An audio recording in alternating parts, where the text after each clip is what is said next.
There was one time, I remember, like, she just hit me. Like, she hit me with a closed fist on my eye. And I had got a black eye at 4 years old. She, like, started hugging me, crying. And she was like, I'm so sorry, I'm so sorry. You know, I think that was, like, the first time I ever got, like, any kind of affection from my mom. That's the only time that I can remember my mom actually giving me a hug. My parents couldn't take care of me because, you know, they were addicted to drugs and alcohol. They had several children who were malnourished. Houses and apartments were not clean at all. They had the government take me away. I missed out on actually being around the people who, you know, gave birth to me. There would always be violence in my family a lot. Physical violence, emotional, sexual, and that honestly is what sticks out to me more of my childhood. I get the beating of my life, basically, and I just scoot back to school the next day and start the pattern all over again. My dad, he was never in my life. My mom, she has 6 kids. She was never at home. She was leaving and going to her friend's house and, you know, getting on drugs and stuff. She left us there with no food, no toilet paper, no water. We had nothing. We were neglected. I grew up in a split home, mostly with my father. Basically, any man that was inside of that house, I would get very scared around. And that's why I would run away a lot from my home, is because I felt very unsafe. It wasn't too much of a childhood. You know, I had to grow up early. I was in juvenile when I was 11 years old. I was so young that the judge did not know what to do with me. I lived in 7 different places in maybe like 4 years, from 14 to 18. There was a time period where I was homeless. I was living under a bridge under the river walk. So I was very scared. You know, I didn't know what to expect. I didn't know if I was gonna be living the next day. I didn't know if I was gonna eat the next day. You know, it was hard. My oldest sister, she got pregnant when she was 16. My mom put her out, and that's when, you know, CPS got involved in our life. Like, I don't have a home to go to no more. The home that I had doesn't want me no more, so where am I going? I did not get to live my life as a child. I was angry at God. It's just, why did you put me here?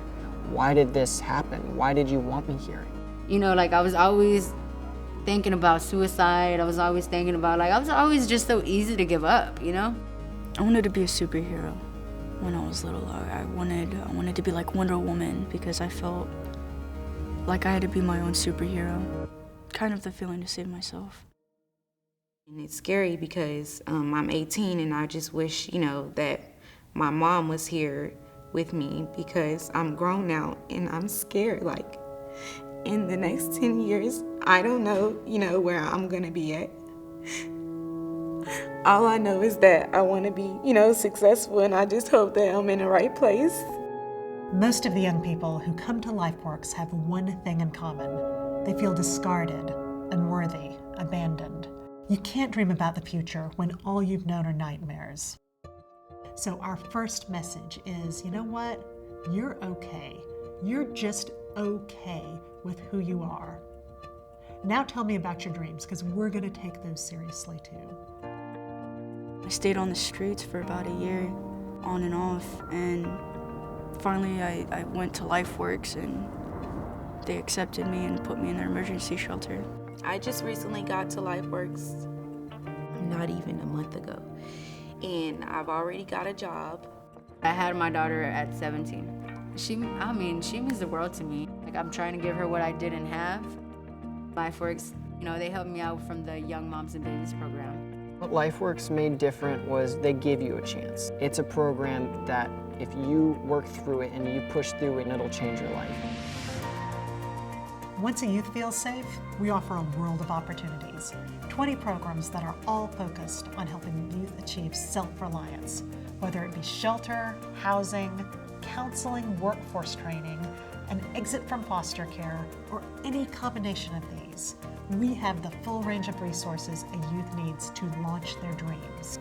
I would like to say thank you to everyone from LifeWorks for helping me, and that I value and cherish everything that they've ever done. LifeWorks never gave up. Today I actually paid my first rent check, and I'm just like, whoa, I did that, you know? We know that for our services to have real impact, they must start with compassion, with being wholly committed to seeing our youth for who they are and who they want to be.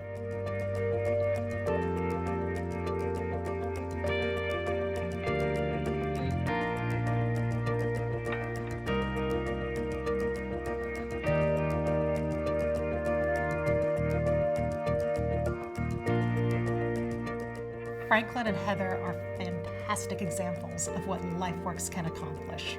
And many youth like Tabitha and Kamisha are just beginning their journeys. They still need our help.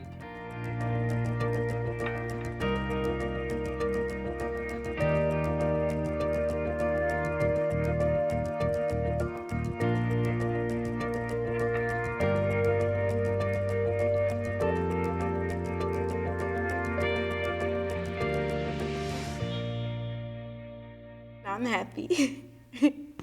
I'm happy I'm there. Nice people. I love LifeWorks.